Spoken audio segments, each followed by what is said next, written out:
Hi friends, welcome to the channel. ఎలా ఉన్నారండి అందరూ? మనలో ఎంతమందికి గవర్నమెంట్ జాబ్ అంటే ఇష్టం ఉండదు. యాక్చువల్‌గా చాలామంది స్టూడెంట్స్‌కి ఎస్ఎస్‌సి అంటే ఏంటో తెలుసు, ఆర్ఆర్‌బీ అంటే ఏంటో తెలుసు. బట్ ఎస్ఎస్‌సిలో ఏమేమి జాబ్ పోస్ట్ ఉంటాయి, అలానే ఆర్ఆర్‌బీలో ఏమేమి పోస్ట్ వేకెన్సీస్ ఉంటాయి తెలుసుకుందాం ఈరోజు. యాక్చువల్‌గా SSC CGL versus RRB NTPC. యాక్చువల్‌గా ఎస్ఎస్‌సి సీజీఎల్ అంటే స్టాఫ్ సెలక్షన్ కమిషన్ అండి. ఇక్కడ సీజీఎల్ అంటే సీజీఎల్ అనేది ఒక ఎగ్జామ్ ప్యాటర్న్ అండి. Combined graduate level examination. ఇక్కడ పేరులోనే ఉంది చూడండి, గ్రాడ్యుయేట్ లెవెల్. గ్రాడ్యుయేట్ అంటే ద స్టూడెంట్స్ ఎవరైతే గ్రాడ్యుయేషన్ అయిపోతుందో వాళ్ళు ఎలిజిబిలిటీ. ఇక్కడ క్వాలిఫికేషన్ అనేది గ్రాడ్యుయేషన్ మాత్రమే. Degree or any particular B Tech students మాత్రం రాయొచ్చు ఇక్కడ. యాక్చువల్గా స్టాఫ్ సెలక్షన్ కమిషన్లో మనకు లెవెల్ 4 నుంచి లెవెల్ 7 వరకు ఉన్న వేకెన్సీస్ అనేది రిలీజ్ చేస్తారండి. యాక్చువల్గా లెవెల్ 7 ఒక వేకెన్సీస్ ఇప్పుడు తెలుసుకుందాం. లెవెల్ 7లో వచ్చేసరికి బేసిక్ పే వచ్చేసరికి 44,900 నుంచి 1,42,400 ఉంటుంది. యాక్చువల్గా ప్రెజెంట్ వచ్చేసి సెవెంత్ సిపిసి రన్ అవుతుంది కాబట్టి ఇది జాబ్ బేసిక్ పే వచ్చేసరికి లెవెల్ 7కి 44,900. యాక్చువల్గా ఫ్రమ్ ఆన్ 2026 జనవరి 1 నుంచి 8th సిపిసి ఇంప్లిమెంట్ అవుతుంది. ప్రతి ఒక్క 10 ఇయర్స్కి సిపిసి అనేది చేంజ్ అవుతుంది. యాక్చువల్గా 7 సిపిసి ప్రకారం ఇక్కడ శాలరీ చూడండి, 44,900 into 2 times. Next time vacancy next time salary అనేది పెరుగుద్ది. ఇది చాలా మంచి అవకాశం అండి. ఎవరైతే ఆర్ఆర్బీ, ఎన్టీపీసీ గానీ, ఎస్ఎస్‌సి, సీజీఎల్ గానీ ప్రిపేర్ అవుతున్నారో వాళ్ళకు సాలరీ అనేది ఇంప్రూవ్ అవ్వడానికి చాలా ఛాన్సెస్ ఉంది. ఓకే. సో, ఇక్కడ job name of the post తెలుసుకుందాం. ఇక్కడ నేమ్ ఆఫ్ పోస్ట్ వచ్చేసరికి అసిస్టెంట్ సెక్షన్ ఆఫీసర్ అండి. ఇందులో central secretary service, intelligence bureau, ministry of railways and ministry of external affairs, AFHQ and ministry of electronics and information technology and other ministries department organization అనేది ఉన్నాయండి. ఇక్కడ ఏఎస్ఓలో ఇదొచ్చేసరికి group B vacancies అండి. ఇక్కడ age limit చూడండి, 20-30 and minimum వచ్చేసరికి 18-30 years ఉంది. అండ్ ఇక్కడ వచ్చేసరికి ఇన్స్పెక్టర్ ఆఫ్ ఇన్కమ్ ట్యాక్స్ వచ్చేసరికి సిబిడిటీ అండ్ సిబిఐసి ఉన్నాయండి. అసిస్టెంట్ ఇన్ఫార్మర్ ఆఫీసర్, అలానే సబ్ ఇన్స్పెక్టర్, ఇన్స్పెక్టర్ పోస్ట్. ఇక్కడ ఇన్స్పెక్టర్ పోస్ట్ కూడా ఉన్నాయని చూడండి. ఇక్కడ గ్రూప్ బి అండి. ఇది గ్రూప్ బి లెవెల్ కిందకి వస్తుంది. ఇక్కడ కూడా మినిమం 18-30 అండి ఏజ్ డిఫరెన్స్. ఇక్కడ లెవెల్ 6 వచ్చేసరికి లెవెల్ 6 బేసిక్ పే వచ్చేసరికి 35,400. ఇక్కడ యాక్చువల్గా బేసిక్ పే అంటే 35,400 ప్లస్ డిఏ అండ్ హెచ్ఆర్ఏ కూడా యాడ్ అవుతుందండి. ఇక్కడ assistant section officer and executive assistant, research assistant and divisional accountant, sub inspector, junior intelligence, అలానే జూనియర్ స్టాటిస్టికల్ ఆఫీసర్ అండ్ చాలామంది జూనియర్ జేఎస్ఓకి అప్లై చేస్తూ ఉంటారు. ఇది గ్రూప్ బి వేకెన్సీస్ అండి. ఇప్పుడు లెవెల్ 5కి వచ్చేసరికి లెవెల్ 5లో వచ్చేసరికి auditor and accountant, junior accountant ఉన్నాయి. ఇవన్నీ గ్రూప్ సి కిందకి వస్తాయండి. ఇది మినిమం ఏజ్ వచ్చేసరికి 18 ఇయర్స్ అండ్ మాక్సిమం వచ్చేసరికి 27 ఇయర్స్ అండి. యాక్చువల్ లెవెల్ 4 జాబ్ వేకెన్సీస్ వచ్చేసరికి ఇక్కడ బేసిక్ పే వచ్చేసరికి 25,500 ఉంది. ఇక్కడ post assistant, shorting assistant and senior administrative assistant, tax assistant and sub inspector. ఇది గ్రూప్ సి వేకెన్సీస్ అండి. గ్రూప్ సి వచ్చేసరికి మినిమం వచ్చేసరికి 18 అండ్ మాక్సిమం వచ్చేసరికి 27 ఇయర్స్ అండి. యాక్చువల్గా మీకు చెప్పాను కదండి, ఇక్కడ బేసిక్ పే వచ్చేసరికి 25,500 కేవలం. నెక్స్ట్ ఇప్పుడు నెక్స్ట్ ఇయర్ నుంచి ఇదొక సిపిసి, ఎయిత్ సిపిసి అనేది చేంజ్ అవుతుంది. తర్వాత వచ్చేసరికి ఎడ్యుకేషన్ క్వాలిఫికేషన్ గురించి తెలుసుకుందాం. Only for JSO. ఇక్కడ ఎసెన్షియల్గా ఎడ్యుకేషన్ క్వాలిఫికేషన్ వచ్చేసరికి జేఎస్ఓకి bachelor degree any subject from recognized university or institute with at least 60% marks in mathematics as 12th standard or bachelor degree in any subject with statistics as one of the subject at degree level అండి. ఇక్కడ చూడండి, statistic investigator grade 2 వచ్చేసరికి bachelor degree in any subject with statistical as one of the subjects recognized university and రిమైనింగ్కి bachelor degree from recognized university. అంటే ప్రతి ఒక్క పోస్ట్కి graduation అనేది చాలా ఇంపార్టెంట్. అలానే 60% వెయిటేజ్ మార్క్స్ అనేది only for junior statistical officer. Remaining BTech or any degree graduation apply చేసుకోవచ్చు. Coming to the application fees. ఇక్కడ అప్లికేషన్ ఫీజు వచ్చేసరికి ఎస్ఎస్సి సీజీఎల్ ₹100 అండి. ఇక్కడ women candidates belong to the scheduled caste, SC, ST, persons with benchmark disabilities, PWBD and ex service man eligible for reservations or exemption from payment of fees. ఇక్కడ మెయిన్గా చూడండి, SSC CGL ₹100 అండి application. అది కూడా ఎవరికి? Except SC, ST and remaining వాళ్ళకు free అండి ఇక్కడ అప్లికేషన్ ఫీజు. కమింగ్ టు ఇప్పుడు ఎగ్జామ్ సెలక్షన్ ప్రాసెస్ వచ్చేసరికి మనకు సేమ్ 2 స్టేజెస్ ఉంటుందండి. ఒకటి CBT 1 ఆర్ టైర్ 1 అండ్ ఎస్ఎస్సిలో tier 1 and tier 2. And coming to the ఈ ఇన్స్‌పెక్టర్‌కి వీళ్ళకైతే పీఈటీ ఉంటుంది. తర్వాత వచ్చేసరికి టైపింగ్ టెస్ట్ ఉంటుంది.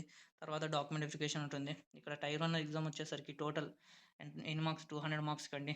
ఇక్కడ చూడండి జనరల్ ఇంటెలిజెన్స్ అండ్ రీజనింగ్ వచ్చేసరికి 25 questions and general awareness 25 questions and aptitude 25 questions and English comprehensive 25 questions and each question carries 2 marks అండి. 50 మార్క్స్. అలానే ఇక్కడ టైం చూడండి. ఇక్కడ కేవలం 1 అవర్ ఉంటుంది. 1 hour and 20 minutes for candidates eligible for scribe as per scribe అన్నారు. అంటే scribe అంటే nothing but who are PWBD and candidates with disabilities వాళ్ళకి మాత్రమే 1 hour 20 minutes. Rest of the స్టూడెంట్స్‌కి 1 అవర్ కేవలం 25-50 100 క్వెషన్స్ 100 క్వెషన్స్ చేయాలండి. ఇప్పుడు టైర్ 2కి వచ్చేసరికి టోటల్ 2 సెక్షన్స్‌లో ఉండేది. Paper 1 and paper 2 and paper 1. Paper 1కి వచ్చేసరికి సెక్షన్ 1లో 30 మార్క్స్ అండ్ ఇక్కడ చూడండి 30 questions from mathematics and 30 questions from reasoning. అలానే సెక్షన్ 2కి వచ్చేసరికి English and general awareness and section 3కి వచ్చేసరికి computer test and coming to the section 2 కేవలం డేటా ఎంట్రీ స్పీడ్ టెస్ట్ అంటే స్పీడ్ టెస్ట్ అండి ఇది. టైపింగ్ టెస్ట్ అంటారు సింపుల్‌గా. ఇక్కడ సెక్షన్ 1కి వచ్చేసరికి సెక్షన్ 1లో మ్యాథ్స్ అండ్ రీజనింగ్ డివైడ్ చేశారు. అలానే సెక్షన్ 2 వచ్చేసరికి English and general awareness divide చేశారు. అండ్ సెక్షన్ 3 వచ్చేసరికి కంప్యూటర్ నాలెడ్జ్ టెస్ట్ చేశారండి. యాక్చువల్‌గా నెంబర్ ఆఫ్ క్వెషన్స్ చూడండి. ఇక్కడ 60 అలానే ఇక్కడ సెక్షన్ 2 వచ్చేసరికి 70 క్వెషన్స్ అలానే ఇక్కడ కంప్యూటర్ టెస్ట్ వచ్చేసరికి 20 అండ్ ఇక్కడ చూడండి ఓన్లీ డేటా ఎంట్రీ టాస్క్ ఇచ్చారండి. దీనికి వెయిటేజ్ అనేది మనకు సంబంధం లేదు.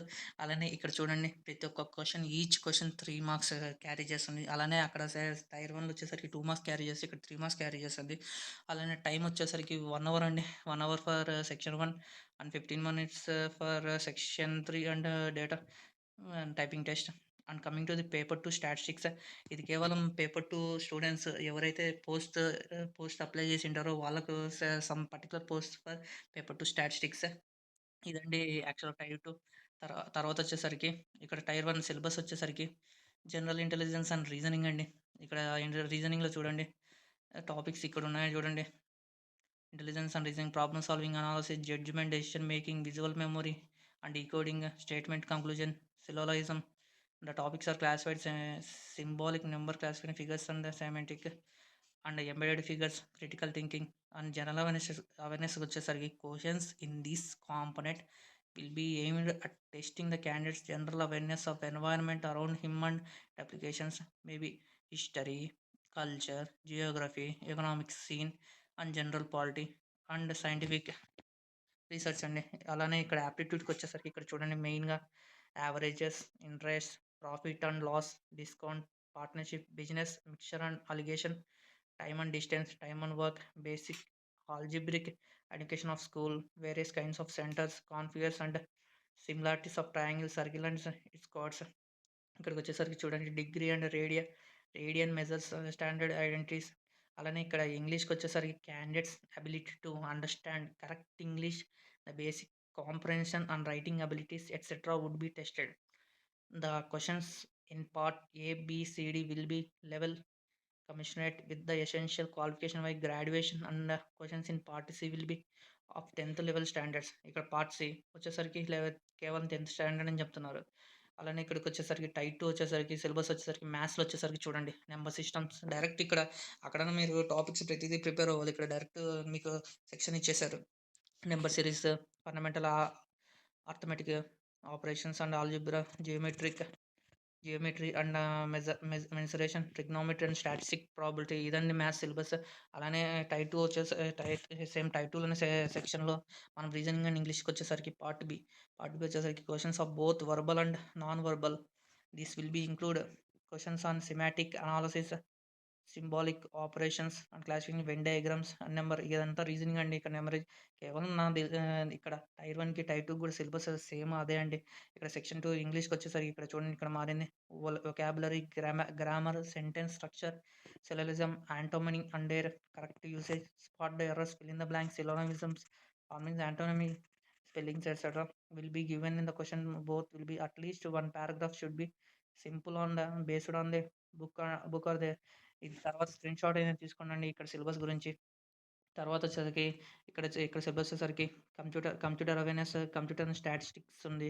ఇక్కడ చూడండి పార్ట్ బి జనరల్ అవేర్నెస్ చూడండి సేమ్ జనరల్ అవేర్నెస్ ఇక్కడ టైర్ 1లో ఏదైతే జనరల్ అవేర్‌నెస్ అడిగారో ఇక్కడ టైర్ 2లో కూడా సేమ్ అదే చూడండి. Culture, geography, economic scene, general polity and scientific research, polity, geography ప్రతి ఒక్క దానికి, ప్రతి ఒక్క జాబ్‌కి అనేది ఇది కామన్ అండి. ఇక్కడ చూడండి section 3 computer knowledge computer basics, organization computer central processing CPU, input and output computer memory అనేది బ్యాకప్ స్పోర్ట్స్ అండ్ సాఫ్ట్‌వేర్స్ ఏవైతే సీపీయూలో ఉంటాయో లైనక్స్ గానీ, యూనిక్స్ గానీ and coming to the depth of this కానీ ఇక్కడ బేసిక్స్ అడిగారు కాబట్టి అంత డెప్త్ ఏమి అడగరండి. ఇక్కడ working with internet and emails and basics of networking and cyber security అండి. ఇక్కడ స్టాటిస్టిక్స్‌కి వచ్చి చూడండి. Classification and presentation of static data, measure of central tendency, measure of dispersion and moments, skewness and kurtosis and probability theory, dynamic variability.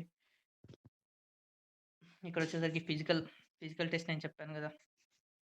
While giving preference the post department online, the candidates may note the following steps have be specific of physical standards, physical test and medical tests. నేను చెప్పాను కదా, ఏదైతే PET కేవలం ఈ particular పోస్ట్‌కి మాత్రమే PET అనేది ఉంటుంది. ఇక్కడ అందులో ఇన్స్‌పెక్టర్, ఎగ్జామినర్, సిబిఐసి ఇన్స్‌పెక్టర్ అన్నీ కూడా పోలీస్ జాబ్స్ అండి ఇక్కడ. ఒకసారి ఇక్కడ చూడండి క్లియర్‌గా అప్లై చేసుకునేటప్పుడు ఈసారి ఇక్కడ పీఈటీ ఎలిజిబుల్ ఉన్న వాళ్ళు మాత్రమే ఇది చేసి చూసుకోండి. And coming to data test వచ్చేసరికి ఇక్కడ చూడండి. The data entry skill test will be conducted for a passage of about 2000 key. Description will be provided by regional officer and commissioner information. ఇక్కడ చూడండి 2000 వర్డ్స్ టైప్ చేయాలని చెప్తున్నారు. Coming to ఇదే అండి DST. Coming to ఇంతవరకు video చూస్తున్నారంటే ఖచ్చితంగా మీరు interest ఉండి చూసుంటారు. యాక్చువల్‌గా నాకు ఒక చిన్న సపోర్ట్ చేయండండి. సబ్స్క్రైబ్ చేయండి. ఇంతవరకు ఇన్ఫర్మేషన్ మీకు చెప్పాను కదండీ ఇన్ఫర్మేషన్. ఓకే. ఇప్పుడు మనకందరికీ ఎంతో ఇష్టమైన రైల్వే గురించి తెలుసుకుందాం. రైల్వేలో NTPC the combination of what? Graduate and under graduate. మనందరికీ తెలుసు గ్రాడ్యుయేట్ అంటే డిగ్రీ అండ్ అండర్ గ్రాడ్యుయేట్ అంటే 10th+12th. అలా అని 10th+12th. Okay. Coming to NTPC గ్రాడ్యుయేట్‌లో ఏమేమి జాబ్ వేకెన్సీస్ ఉంటాయి. అలానే అండర్ గ్రాడ్యుయేట్ కూడా ఏవుంటాయి. ఇప్పుడు కామన్‌గా వన్ థింగ్ ఏందంటే ప్రతి ఒక్క ఇయర్ ఎస్ఎస్‌సీ అనేది కామన్‌గా వదులుతున్నారు. ఇప్పుడు ఆర్ఆర్‌బీ కూడా స్టార్ట్ చేశారు. యాక్చువల్‌గా లాస్ట్ ఇయర్ నుంచి వదిలారు. లాస్ట్ ఇయర్ నోటిఫికేషన్ వచ్చింది. తర్వాత ఈ ఇయర్ కూడా ఎగ్జామ్ టైమ్ అనేది వదిలారు. కమింగ్ టు ఆర్ఆర్‌బీ గ్రాడ్యుయేట్‌లో వచ్చేసరికి 6 పోస్ట్ ఉంటాయండి.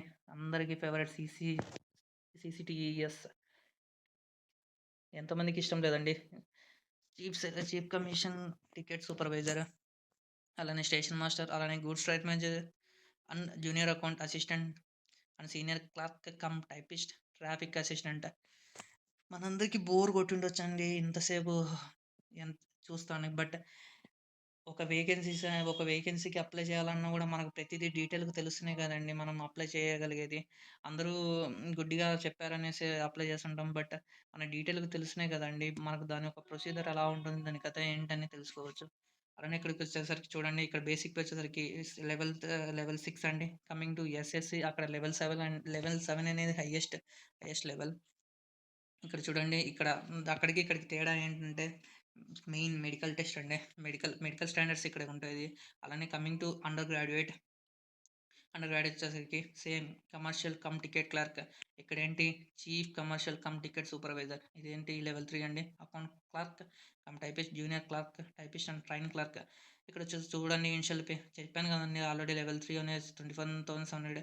ఇక్కడ లెవెల్ 2 వచ్చేసరికి ఇవన్నీ గ్రూప్ డి అండి. Group D 19,900. ఇక్కడ మెడికల్ స్టాండర్డ్ చూడొచ్చు బీ2, సి2 అండ్ ఏ3. అండ్ ఇక్కడ వచ్చేసరికి ఏజ్ లిమిట్ వచ్చేసరికి 18-30. మినిమం వచ్చేసరికి 18 అండ్ మ్యాక్సిమం వచ్చేసరికి 30. అక్కడ వచ్చేసరికి 18-33 అండి. అండ్ కమింగ్ టు విజన్ చెప్పాను కదా, మెడికల్ స్టాండర్డ్స్ అనేది చాలా ఇంపార్టెంట్ అండి. ఆర్ఆర్బీకి వచ్చేసరికి రైల్వేకి చాలా ఇంపార్టెంట్. ఇక్కడ మెడికల్ స్టాండర్డ్ వచ్చేసరికి A two physically fit in all aspects. Distant vision వచ్చేసి 6/9 వితౌట్ గ్లాస్. ఇది మర్చిపోకండి, విత్ గ్లాస్ ఉన్నా పర్లేదండి. వితౌట్ గ్లాస్ ఉంటే కంపల్సరీ ఎవరైతే ఆర్ఆర్బీ అప్లై చేస్తారో నోటిఫికేషన్ ఖచ్చితంగా డ్యామ్ షూర్ మీకు అవైలబిలిటీలో ఉన్న డాక్టర్ దగ్గరికి వెళ్ళి చెక్ చేయించుకొని మనం పర్ఫెక్ట్ అయితేనే ఈ జాబ్కి అప్లై చేసుకోండి. ఇక్కడ చూడండి ఏటుకి వచ్చేసరికి near vision 0.6 without glass and must pass test for colour vision, binocular vision and night vision and myopia vision అండి. బీ2 ఇక్కడికొచ్చేసరికి ఇక్కడికి తేడా ఉంది చూడండి. B two 6/9 or 6/12 with or without glass. ఇక్కడ ప్రాబ్లమ్ లేదండి. గ్లాస్ అయినా ఉండొచ్చు. అంటే స్పెట్స్ అయినా ఉండొచ్చు. స్పెట్స్ లేకపోయినా విత్ ఆర్ వితౌట్ ఉన్నారు కాబట్టి ప్రాబ్లమ్ లేదు. ఇక్కడ నియర్ విజన్ కూడా చూడండి. బైనాక్యులర్ విజన్ అంటున్నారు. Colour vision compulsory. ఇక్కడ కలర్ విజన్ చూడండి మెన్షన్ చేయలేదు. అలానే సీ2 వచ్చేసరికి సీ2 ప్రాబ్లమ్ లేదు. With nil with or without SN 6 point combine with where reading or close work is required. And coming to the application fees అండి. ఎస్ఎస్సికి వచ్చేసరికి నేను ఏం చెప్పాను, అప్లికేషన్ ఫీజ్ ఓన్లీ 100 రూపీస్. ఇక్కడికి వచ్చేసరికి 500 రూపీస్ అండి. ఇక్కడ ఏంటి అడ్వాంటేజ్ అంటే ఇక్కడ మనకు రీఫండ్ ఇస్తారండి 250 రూపీస్. అండ్ సేమ్ అలానే అక్కడ ఎస్సీకి అనేది నో ఫీజ్. ఇక్కడ ఎస్సీకి, ఎస్టీకి and ex service and physical handicap వాళ్ళకి మాత్రం 250 అండి. And coming to the open OC and OBC ఇక్కడ చూడండి EWS 500 and an amount of 400 shall be refunded during the మనం ఏదైతే 500 రూపీస్ అమౌంట్ పే చేస్తామో మనం సిబిటీ 1 క్లియర్ చేసిన తర్వాత ఆ అమౌంట్ అనేది 400 రూపీస్ అమౌంట్ అనేది రీఫండ్ అవుద్ది సిబిటీ 2 క్వాలిఫై అవుతాయి. అలానే ఇక్కడ చూడండి the fees 250 shall be refunded during the deducting bank services applicable on appearing first CBT. ఇక్కడ ఎవరైతే SC, ST, ex service man, PWBD, female transgender minorities ఎవరైతే ఫీజు పే చేస్తారో 250 రూపీస్ అదనేది సిబిటీ 1 క్లియర్ చేసిన తర్వాత రీఫండబుల్ ఖచ్చితంగా అవుతుందండి. The students who pay fees for OC and OBC and EWS 400 will be refunded after first stage and here be 250. Coming to the CBT 1 ఇక్కడ CBT 1 వచ్చేసరికి simple అండి. CBT 1కి CBT 2కి simple తేడా. సిబిటీ 1 వచ్చేసరికి 100 marks and CBT 2 వచ్చేసరికి 120 marks. Time అనేది చేంజే ఉండదండి. ఇక్కడ 90 మినిట్స్ అటెండ్ చేస్తాం, అక్కడ 90 మినిట్స్ అండి. కమింగ్ టు ఇక్కడ చూడండి ఏదైతే 1:10 ఆర్ 1:12 రేషియో డిపెండ్స్ ఆన్ మనకు వచ్చే నోటిఫికేషన్ ప్రకారం వాళ్ళు షార్ట్లైజ్ అనేది చేస్తారు. చూడండి ఇక్కడ కేవలం 3 సెక్షన్స్ ఉంటాయి. General awareness 40, mathematics 30, general intelligence 30. ఎస్ఎస్సికి మాత్రం 4 సెక్షన్స్ అండి. ఇంగ్లీష్ కూడా అక్కడ యాడ్ అయింది. ఇక్కడికి వచ్చేసరికి ఇంగ్లీష్ లేదు. కమింగ్ టు ది సిబిటీ చెప్పాను కదండి. ఇక్కడ జనరల్ అవేర్నెస్లో తేడా ఉంది. అక్కడ 40 మార్క్స్ ఉంటే ఇక్కడ 50 మార్క్స్. అలానే అక్కడ 30 మ్యాథ్స్ అండ్ అక్కడ రీజనింగ్ కూడా 30. ఇక్కడ వచ్చేసరికి రీజనింగ్ ఓకే అండి. కమింగ్ టు సిలబస్ వచ్చేసరికి mathematics and general intelligence and general awareness and ఇక్కడ మ్యాథ్స్ వచ్చేసరికి number systems, decimals, fractions, LCM, HCF and algebra, geometry, trigonometry and statistics etcetera. And general intelligence వచ్చేసరికి analogies ఇక్కడ చూడండి. అలానే మీకు ఎవరైతే సిలబస్ చూడాలనుకున్నారు ఇక్కడ డౌన్లోడ్ చేసుకోండి. ఇక్కడ డౌన్లోడ్గా స్క్రీన్ షాట్ అనేది తీసుకోండి, షేర్ చేయండి. అలానే ఎన్టీపీసీ గ్రాడ్యుయేట్కి వచ్చేసరికి సేమ్. సారీ అండి, ఒక విషయం, ఎన్టీపీసీ గ్రాడ్యుయేట్కి అయినా కానీ అండర్ గ్రాడ్యుయేట్కి అయినా కానీ సిలబస్ అనేది సేమ్ అండి. కానీ ఎగ్జామ్ ప్యాటర్న్ అనేది చాలా అంటే బేసిక్ స్టాండర్డ్స్ మారుతుంది. Way of asking questions. And coming to the NTPC graduate చూడండి 2 stages and CBT 1, CBT 2 and goods train మేనేజర్కి అలానే సిసి చీఫ్ కమర్షియల్ టికెట్ సూపర్వైజర్కి ఎలాంటి స్కిల్ టెస్ట్ రిక్వైర్మెంట్ అనేది అవసరం లేదు. కేవలం సిబిటీ 1 క్వాలిఫై, సిబిటీ 2 మెరిట్లో క్వాలిఫై అయిపోతే జాబ్ వేకెన్సీ అనేది డైరెక్ట్గా వచ్చేస్తుంది. అలానే మనకు ఏ జాబ్ అయితే మనకు ఇక్కడ స్టేషన్ మాస్టర్కి కావాలనుకుంటే ఇక్కడ వచ్చేసరికి సిబిఐటి అటెండ్ చేయాలి, సైకోమెట్రిక్ టెస్ట్. అలానే ట్రాఫిక్ అసిస్టెంట్ కూడా సేమ్ సిబిఐటి. అండ్ ఇక్కడ వచ్చేసరికి senior clerk typist and junior clerk assistant టైపిస్ట్కి టైపింగ్ టెస్ట్ అనేది అటెండ్ అయిన తర్వాతనే మనకు జాబ్ వేకెన్సీస్ అనేసరికి వస్తుంది. అలానే కమింగ్ టు అండర్ గ్రాడ్యుయేట్ ఇక్కడ అండర్ గ్రాడ్యుయేట్ వచ్చేసరికి సిసిటిఎస్కి లెవెల్ 3 పోస్ట్. ఇక్కడ కూడా same CBT 1, CBT 2 and coming to the typing test only the vacancies will be up to for account clerk, typist and junior clerk typist. This is about RRB NTPC under graduate. మెయిన్గా చాలామందికి information తెలియదు. ఎవరైతే information ఇంకా తెలియదు jobs గురించి, central jobs, RRB, CGL and NTPC గురించి వాళ్ళకి దయచేసి షేర్ చేయండి. ఈ వీడియో నచ్చితే దయచేసి సబ్స్క్రైబ్ చేయండి. ఇన్ఫర్మేషన్ మాత్రం ఖచ్చితంగా షేర్ చేయండి. థ్యాంక్స్ అండి. Thanks a lot for watching this video for this long length and please support me.